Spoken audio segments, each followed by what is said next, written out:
Hello കൂട്ടുകാരെ, ഞാൻ നിങ്ങളോട് ഇന്നൊരു കഥ പറയാൻ പോവാണ്. അതൊരു രാജ്ഞിയുടെയാണ്. അത് ഇഷ്ടപ്പെട്ടെങ്കിൽ അയക്കുന്നതൊക്കെ പോകണം ചെയ്യുന്നത്. ഒരു ദിവസം ഒരു രാജ്ഞി തുണി തയ്ച്ചുകൊണ്ടിരിക്കുകയായിരുന്നു. അപ്പോൾ നല്ല മഞ്ഞിൻ്റെ അകത്തോട്ട് നോക്കിയായിരുന്നു തുണി തയ്ക്കുന്നത്. അപ്പം സൂചി കയ്യെ കൊണ്ട് രാജ്ഞിയുടെ കൈ മുറിഞ്ഞു. അപ്പം മഞ്ഞിൻ്റെ അകത്തോട്ട് തുള്ളിച്ചോര വീണു. അപ്പം രാജ്ഞി ആലോചിച്ചു, ഇത്തിരി നല്ല ഈ കളറിലുള്ള കൊച്ചിനെ തന്നെ എനിക്ക് വേണം. ഇങ്ങനെ മുടിയും വെച്ച് ഇങ്ങനെ ഈ മഞ്ഞിൻ്റെ കളറും വെച്ച് നല്ല ചുണ്ട് രോമം നമ്മൾ രക്തത്തിൻ്റെ കളറും വെച്ചുള്ള ഒരു കൊച്ചിനെ വേണം. അപ്പം രാജകുമാരിയുടെ കാര്യം സാധിച്ചു. അപ്പം അതുണ്ടായപ്പം രാജകുമാരി മരിച്ചു പോയപ്പം കൊച്ചു പ്രസവിച്ച്. പിന്നെ ഒരു വാശിയും ദുഷ്ടമുള്ള ഒരു രാജ്ഞി, ആ രാജ്ഞിയുടെ കയ്യിൽ ഒരു ദുഷ്ട രാജാവും ഒരു പൂ കൊടുത്തു വിട്ടു. ആ പൂവും വെച്ചാണ് കബറടക്കിയത്.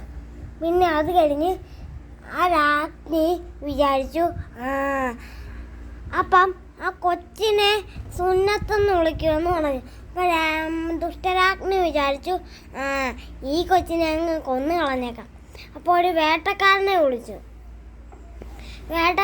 വിളിച്ചപ്പം എനിക്ക് ആ ഹൃദയം തരണമെന്ന് പറഞ്ഞ ആ കൊച്ചിൻ്റെ പേരൊക്കെ പറഞ്ഞു കൊടുത്തു, വരിയും പറഞ്ഞു കൊടുത്തു. അപ്പം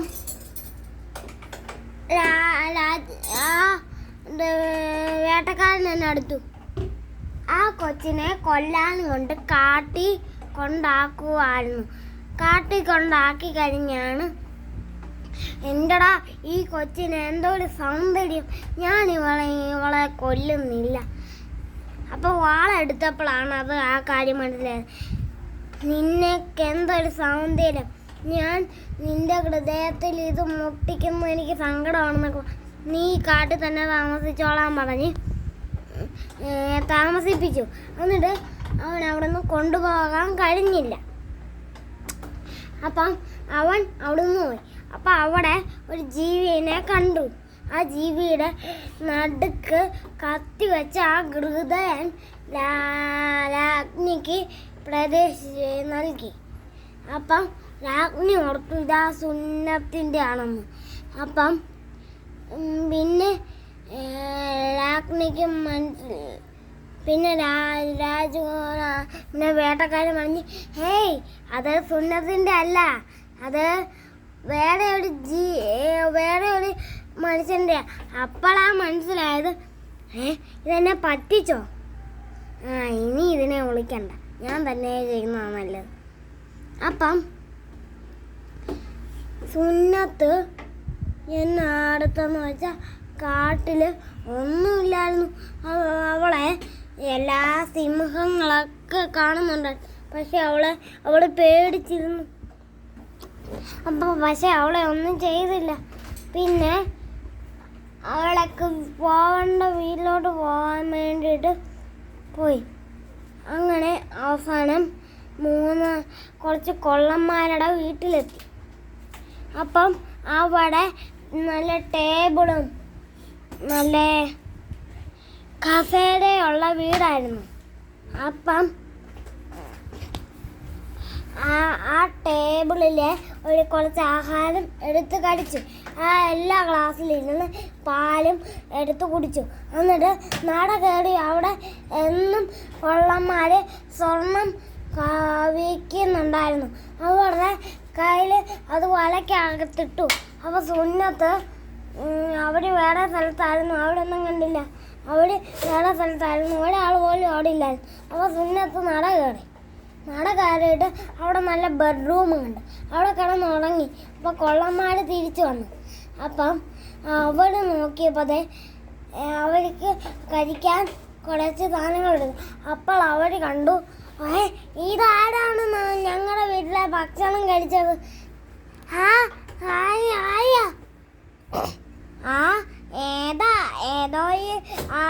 അമ്പലത്തെ വീട്ടിൽ കയറ്റിയിട്ടുണ്ട്.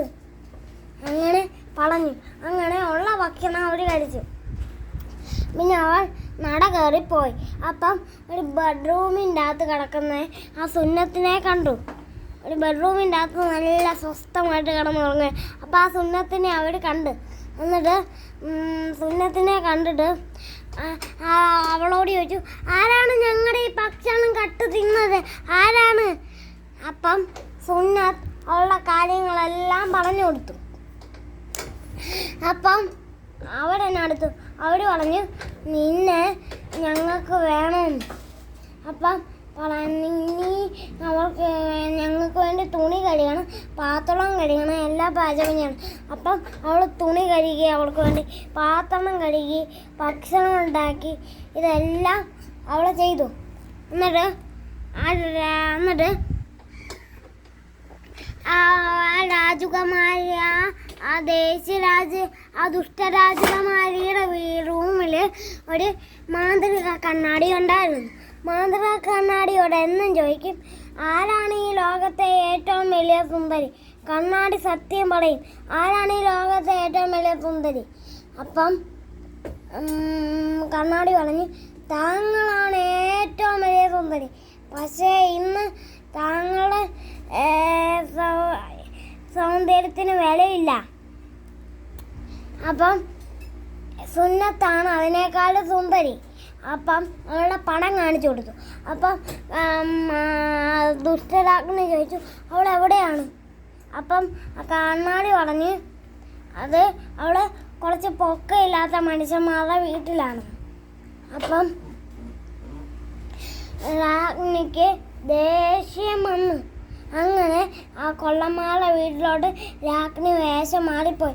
ഒരു റൂമിലായിരുന്നു രാജ്ഞിയുടെ രഹസ്യങ്ങളൊക്കെ ഉപയോഗിച്ച് വെച്ചേക്കുന്നത്.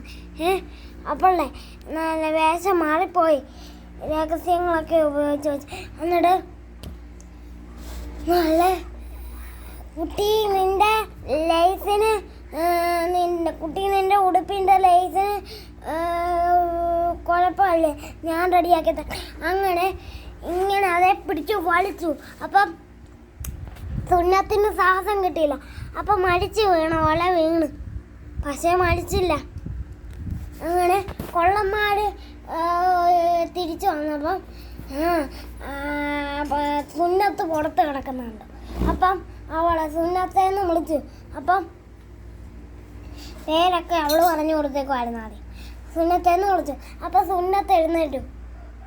അപ്പം അവളുടെ രാജകുമാരി അവളെ കൊന്നതാണെന്നൊക്കെ പറഞ്ഞു. അപ്പം അവൾക്ക് മനസ്സിലായി, ഞങ്ങൾ പറഞ്ഞത് ഇവൾക്ക് കേട്ടില്ലെന്ന് തോന്നുന്നു. അവൾ കഥ കടയ്ക്കാനായിരുന്നു പറഞ്ഞത്. അവൾ കഥകൾ തുറന്ന് അതൊന്നും അവൾ കരുതിയില്ല. അപ്പോൾ സുന്നത്ത് ആ കാര്യങ്ങളൊക്കെ പറഞ്ഞപ്പോൾ അവൾക്ക് മനസ്സിലായി. അപ്പം പിന്നെ അവൾ പറഞ്ഞു, നീ ഇനി കഥകൾ തുറന്നേക്കല്ല്. അപ്പം സുന്നത്ത് പറഞ്ഞു, ഇനി അങ്ങനെ ചെയ്യത്തില്ല. അങ്ങനെ സുന്നത്തകത്തോട്ട് കയറിപ്പോയി, കഥകം പൂട്ടി. അപ്പം പിന്നെ നല്ല രുചിയുള്ള റൈസ്, നിനക്കിതൊക്കെ പറ്റുമെന്ന് പറഞ്ഞ് രാജ്ഞി അത് കൊണ്ടുവന്നു. പിന്നെയും കണ്ണാടി കാണിച്ചപ്പം അത് കഴിച്ചപ്പം അവള് ഇങ്ങനെ ചുമ്മാ കിടന്നു. അപ്പോൾ അവൾക്കടെ വീണ്ടും വേഷം മാറി ഒരു ലേസ് കൊണ്ടുപോയി. വീണ്ടും കണ്ണാടി കാണിച്ചു. അവളെ, നിങ്ങളുടെ സൗന്ദര്യത്തിന് വിലയില്ല, സുന്നത്തിൻ്റെ സൗന്ദര്യത്തിന് വില. അപ്പം അങ്ങനെ പറഞ്ഞു. അപ്പം രാജകുമാരിക്ക് ദേഷ്യം വന്നു. അപ്പം ആ മാന്ത്രിക കണ്ണാടി അടിച്ച് പൊട്ടിച്ചിട്ടു. അപ്പം എന്നിട്ട് വീണ്ടും രാജകുമാരി നട കയറിയിട്ട് വീണ്ടും വേഷം മാറിയിട്ട് ഒരു കൊള്ളക്കാരിയെ പോലെ വന്നു. എന്നിട്ട് അവളോട് ചോദിച്ചു, നല്ല രുചിയുള്ള ആപ്പിൾ, നല്ല ടേസ്റ്റുള്ള ആപ്പിൾ, ഇത് രാജകുമാരിയുടെ തന്ത്രങ്ങളായിരുന്നു. അപ്പോൾ അവൾക്ക് നല്ല കൊതി വന്നു. അപ്പോൾ അപ്പം കഥകൾ എങ്ങനെ തുറക്കുമെന്ന് അവൾ ആലോചിച്ചപ്പം ജനൽ തുറന്നാൽ കുഴപ്പമില്ലെന്ന് അവൾ കരുതി. അപ്പോൾ ജനൽ തുറന്ന് നീ ഇതെടുത്തോ, ഞാൻ ഇതിൻ്റെ പകുതി കഴിക്കാം. അപ്പം കുറച്ച് പകുതി കഴിച്ചപ്പം പെട്ടെന്ന് തന്നെ മടിച്ചു വീണപ്പം ആ കൊള്ളന്മാർ തിരിച്ചു വന്നപ്പം സുന്നത്ത് അവിടെ മരിച്ച് കിടക്കുന്നത് കണ്ടു. അപ്പം അവൾക്ക് കാര്യം മനസ്സിലായി. രാജ്ഞി വന്നപ്പം ജനലിലെ കഥക് തുറന്നതാണെന്ന് മനസ്സിലായി. അപ്പോൾ അവർ ഒരു പെട്ടി ഉണ്ടാക്കിയിട്ട് അതിൻ്റെ അകത്ത് പൂ വെച്ച് അത് പുറത്ത് കയറ്റി വെച്ചു. എന്നിട്ട് അവളെന്നടുത്തെന്ന് വെച്ചാൽ അത് കണ്ടുകൊണ്ടിരിക്കുകയും ചെയ്തു. അപ്പം ഒരു പാവ രാജകുമാരന് കുറച്ച് പേരും വന്നു. അപ്പം എനിക്ക് തരുമോ ഈ പെട്ടി? ഞാൻ എടുത്തോടെ. ഇല്ല, നിനക്ക് ഞങ്ങൾ തരൂല, ഞങ്ങൾ കണ്ടുകൊണ്ടിരിക്കേണ്ടതായി പെണ്ണിനെ, നല്ല സുന്ദരി, ഞാൻ ഇതിനെ ഒന്നും ചെയ്യത്തില്ല, ഇതെനിക്ക് തന്നേക്കാം. അപ്പം രാജകുമാരനെ വിശ്വാസമുള്ളതുകൊണ്ട് അവന് ഇത്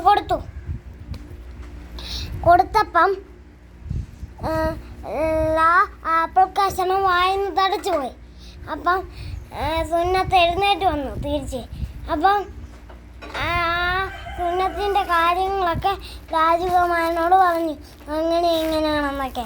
അപ്പം രാജകുമാരൻ ആവശ്യപ്പെട്ട് തൻ്റെ ഭാര്യയാണെന്ന്. അപ്പം അങ്ങനെ അവരുടെ വിവാഹം നടന്നു. അപ്പം ആ ദുഷ്ടരാജ്ഞി അങ്ങോട്ട് വന്നു. അപ്പം ദേഷ്യമായി പോയി അവൾക്ക്. അങ്ങനെ രാജ്ഞിക്ക് ചങ്കുവേദന കൊണ്ട് രാജ്ഞി മരിച്ചു പോയി. അങ്ങനെ അവിടെ നല്ല ജീവിതം ഒക്കെ ആയിട്ട് അവരങ്ങ് താമസിച്ചു. അങ്ങനെ കഥ അവസാനിച്ചേക്കുന്നു. ഇഷ്ടപ്പെടുമെങ്കിൽ ലൈക്ക്, സബ്സ്ക്രൈബ്, കമൻറ്റ് ചെയ്യാൻ ചെയ്യണേ കേട്ടോ.